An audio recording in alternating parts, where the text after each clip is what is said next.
Estamos de volta, estou aqui com o empresário Vladimir Matos, com o economista Wandic Silveira. Hoje, sim, pessoas do mercado que sabem a fundo ali os problemas nacionais. O Wandic vai falar um pouquinho desse gap de produtividade do Brasil com outras partes do mundo. Mas, Vladimir, tem uma pergunta para você. Nós estamos aqui em Santos, o maior equipamento logístico da América Latina.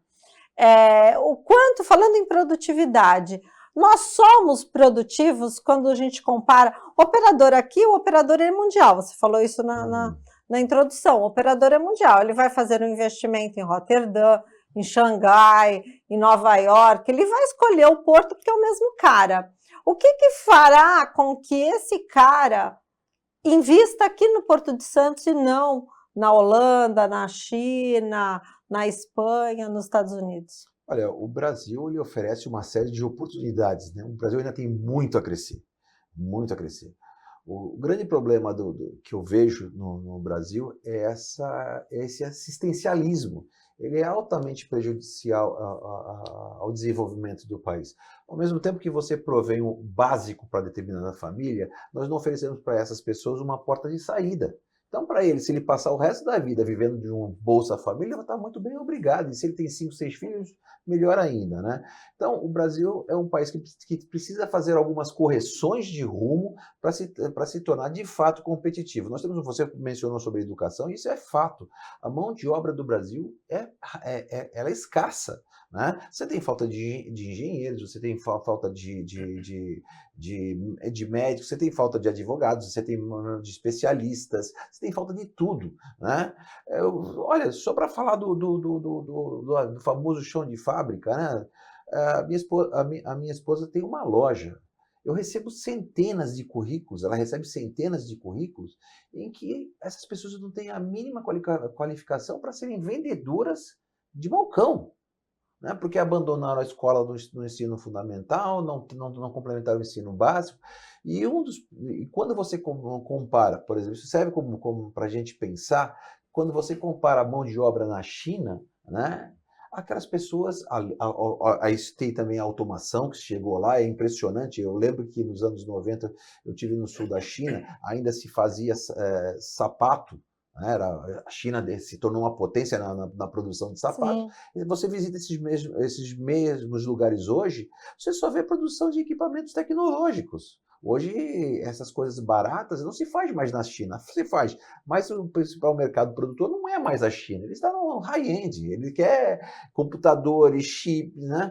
Então, eles estão 40 anos na nossa frente. O Brasil, nós temos realmente muita falta de mão de obra capacitada que possa garantir essa entrega que tanto o país necessita. Não adianta se falar em industrialização se nós não temos pessoas educadas no sentido de formação profissional, aptas a atender esse mercado que pode vir a se oferecer. Então, é óbvio que o investidor ele pensa 2 vezes antes de colocar os pés no Brasil. E sem contar, a gente pode entrar isso é um capítulo à parte, a questão tributária. Porque explicar para o investidor internacional o que é ICMS, ISS, Imposto de Importação, IPVA, isso e aquilo, ele desiste. Muitas empresas escolheram a Argentina porque lá tem um imposto unificado. É mais fácil de se trabalhar. Beneficiados pelo acordo do Mercosul, ficam na Argentina, exportam para o Brasil, não tem um aborrecimento. Então o Brasil o homem lá em cima foi muito pródigo conosco, no tempo, no clima, na produção. Nós temos aí 2 safras inteiras por ano, dizendo de quebra uma safrinha, se não é soja, é milho, temos até trigo, que não somos os principais produtores, mas estamos aí colocando o trigo na mesa também, né? Mas é brasileiro, né? O que o brasileiro faz para se ajudar, né? Wandic, você agora pode falar, a métrica, existe uma aferição de produtividade, o Wandic falou numa palestra que eu estive, falando que, por exemplo, o trabalho de 4 brasileiros equivale ao trabalho de um americano, existe uma aferição, ele estava falando sobre. Isso parece que é um complô contra nós. O que acontece? Porque a gente tem tudo, uma terra tão vasta, tão rica, e educação deseducada, né? Você não vai para a escola para aprender matemática e português, vai para ficar discutindo o sexo dos anjos na escola. Então é lamentável. Cris, não existe um complô contra o Brasil e contra o brasileiro. Nós somos o complô. Nós nos impusemos isso. Essas amarras são autoimpostas. Como o velho, não o neto, Roberto Campos dizia, o Brasil não perde uma oportunidade de perder oportunidades. O que acontece? Eu estava explicando que com essas transferências de renda você tem um aumento exponencial, não exponencial, mas muito pronunciado na demanda, mas sem a contrapartida de investimentos, principalmente no setor produtivo, maquinário, infraestrutura e tudo aquilo, inclusive educação. Tá? O que acaba acontecendo? Esse teto do hiato do produto, que é a capacidade produtiva, ela permanece na mesma situação e ano passa, o que vai acontecendo? Isso vai depreciando e vai baixando. E quando a gente passa dinheiro para as mãos de pessoas que não tiveram ganhos de produtividade, que significa que nova riqueza foi criada, você só passou riqueza da mão de um para o outro, né? Aqueles mesmos R$10, eles não se multiplicaram para chegar em 12, 13, 14 ou 15.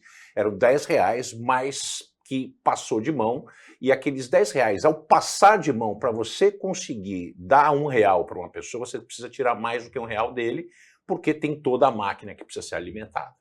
Então isso, por definição, é ineficiente. Então a gente faz esse processo de transferência de renda sem contrapartida de investimento, demanda aumenta, bate no teto de hiato, o que acontece? Gera inflação. Eu não consigo ofertar. Então o Brasil vem crescendo, a inflação saiu do controle porque houve um processo de emissão frenética de moeda, mais as transferências de renda e a política de valorização do salário mínimo, sem a contrapartida do aumento da produtividade. A produtividade nada mais é do que a quantidade produzida por hora ao longo de um ano inteiro. A audiência vai ter um pouco de dificuldade. O que é produzido num determinado segmento ao longo de um ano inteiro. Lá nos Estados Unidos eles produzem 4 vezes mais do que aqui um trabalhador brasileiro. É por conta do maquinário, é por conta da educação do próprio trabalhador, ou tudo isso junto? Cris, é tudo isso junto, mas se a gente chegasse hoje e usasse todo o maquinário que tem na China e colocasse no trabalhador brasileiro, nada ia mudar. Nada. Ia continuar do mesmo jeito. Por quê? Porque a qualidade da educação do Brasil, e eu qualifico a educação brasileira como a pior do mundo. Eu já estive e trabalhei, visitei mais de 70 países no mundo e tive a oportunidade de ver. Por que ela é a pior do mundo, a meu ver? Porque ela custa muito. O Brasil, em média, gasta em educação mais do que a média dos 38 países que compreendem a OCDE, que é o grupo dos 38 países mais ricos do mundo. Nós gastamos mais de 6,3% do PIB em educação. Poucos países gastam mais do que isso. Só que a nossa contrapartida na qualidade do egresso é terrível. Pra vocês terem uma ideia, nós criamos a empresa que eu sou o CEO, chamado Humaitá Digital, exatamente para responder essa demanda. No Brasil, 53% dos adultos, ou 90 milhões de pessoas, para vocês terem uma ideia de tamanho, uma Alemanha inteira de adultos não terminou o ensino médio. 90 milhões de brasileiros, 53 milhões da população adulta brasileira não terminou o ensino médio. É muita coisa, né? 47 milhões de crianças no ensino básico, no ciclo básico, só tem 8 milhões no ensino médio. Essas pessoas se evadem e elas acabam se transformando em trabalhadores que não conseguem ser vendedores de balcão. Então a gente criou a Humaitá Digital, que é um investimento do Colégio Andres do Rio de Janeiro, um colégio que tem mais de 100 anos, são 107 anos, um fundo de investimento chamado Opus Capital. A gente se uniu, eles me convidaram para esse projeto. Há 1 ano e meio atrás nós montamos a empresa, ela é 100% digital, para ensinar o básico de uma maneira lúdica, interessante, na linguagem de um adulto que trabalha, porque também a gente não pode infantilizar, porque o ensino médio, quando a gente tinha, quando eu estava no colegial, que agora não é mais colegial, ensino médio, era chamado de supletivo. Agora chama-se EJA ou a prova do INSEJA, que é uma prova de equivalência. O sujeito faz a prova e tem a equivalência do ensino médio. Pois não. Como é que a gente tem isso aí? Muitas vezes, a gente primeiro pega um adulto que trabalha duro, que tem pouca condição financeira de tempo, tem filhos, e a gente faz esse adulto depois do tempo regulado de trabalho que essa pessoa tem, vai para uma escola no período da noite, chega em casa às 11 horas da noite para ver filho, etc., e acordar às 4h30 da manhã. É impossível. Não dá. É 80 e mais por cento de evasão, não funciona. No digital, por que não funciona? Porque o Brasil é um país que é atávico. Nós nos impomos as nossas amarras. O MEC não reconhece que um adulto pode fazer uma prova digitalmente sem colar.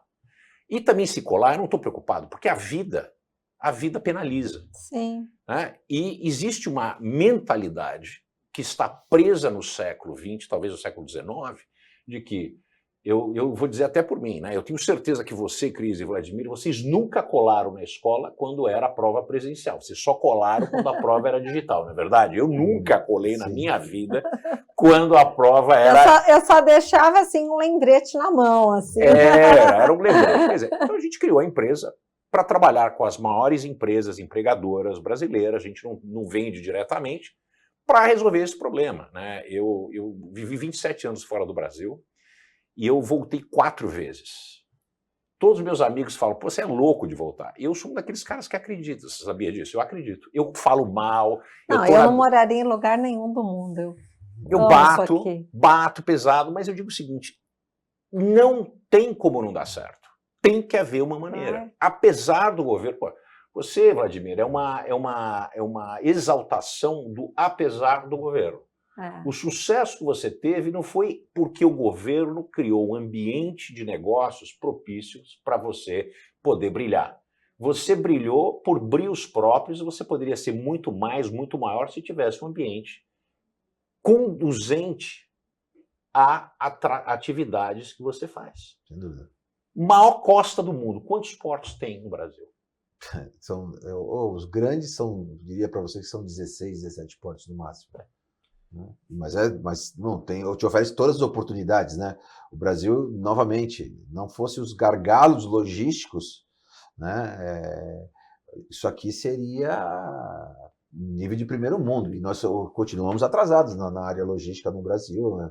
Você veja que a situação hoje, né, aqui o Santos é um exemplo disso, quando você tem problemas, né, quando você quer sair de Santos, é caminhão que não acaba na estrada, a chegada de caminhões com soja, ainda parte hoje da questão do transporte, que o ideal seria a malha ferroviária, né? E 70%, se não me engano, do transporte no Brasil é feito através de rodoviário, não faz o menor sentido. Da produção é perdida. Exato. Você traz um caminhão de sal do Rio Grande do Norte para São Paulo. Não valor faz adicionado baixíssimo. Exatamente, não faz o menor sentido, né? Obviamente, a gente tem que levar em consideração que quando surgiram os portos brasileiros, como Itajaí, Santos, Rio Grande, eram chamados portos abrigados, era uma necessidade do governo, né, se proteger. Então, por isso que o Santos é mais importante, por exemplo, do que São Sebastião, que é um porto aberto, né? Quem conhece Ponta da Madeira no Maranhão, fala, mas que maravilha é essa? Mas o negócio começou por Itaqui, que era mas por quê? Porque era mais fácil de proteger a população que ali vivia, né? Mas nada se fez para mudar. A China constrói portos à torta e à direita porque ela vê que logisticamente faz sentido. E um detalhe importante, você não tem escolha, eu não quero ir para lá. Não, você vai, porque se você não for, você não vem para a China. Quer dizer... O papo está maravilhoso, não há tempo para mais nada, estou vendo ali o reloginho que já terminou, mas aqui é sempre uma alegria poder falar de oportunidades, poder falar, a gente está falando, questionando os gargalos que existem no Brasil, porque se você quer resolver um problema, você tem que enxergar o problema, não se resolve um problema sem enxergar o problema, mas aqui são brasileiros que amam nosso querido país, que acreditam na força do trabalho, que estão ali ao vivo e a cores, gerindo as suas empresas com o coração, com os esforços, com conhecimento, para poderem prosperar, para poderem multiplicar essa prosperidade fazer. Quem sabe o nosso país ser tão grandioso como ele merece. Um beijo, pessoal, e até semana que vem.